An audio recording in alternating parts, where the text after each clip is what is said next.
Celgene and partner Acceleron Pharma on Friday announced positive results from the Phase 3 MEDALIST study of the anemia drug luspatercept in patients with low to intermediate risk myelodysplastic syndromes.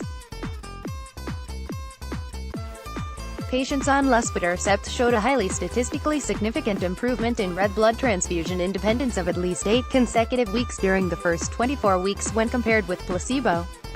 The study also hit key secondary endpoints. Further clinical data will be presented at an upcoming medical meeting. The partners intend to file the drug for approval in the US and Europe in the first half of 2019. Celgene has been hoping at least one of its near-term late-stage assets would pan out. But a refusal to file letter from the Food and Drug Administration for its multiple sclerosis drug ozanimod, and the failure of its pricey Crohn's disease drug Mungerson left it with a shakier pipeline, headlined by luspatercept.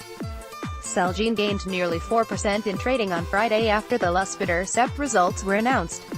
The company has been struggling to diversify its portfolio.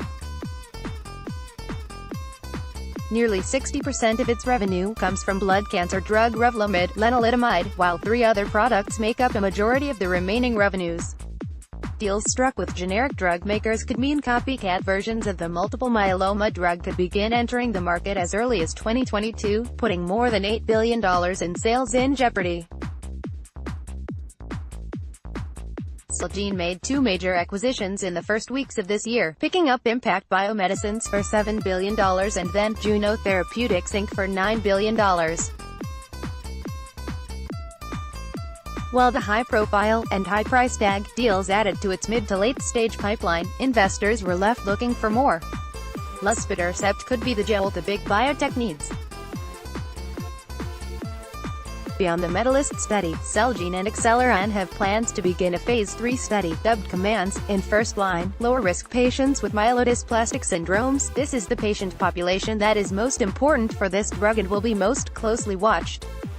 The pair also have a Phase 3 trial ongoing in beta thalassemia, which is expected to report out in the next 2 to 3 weeks.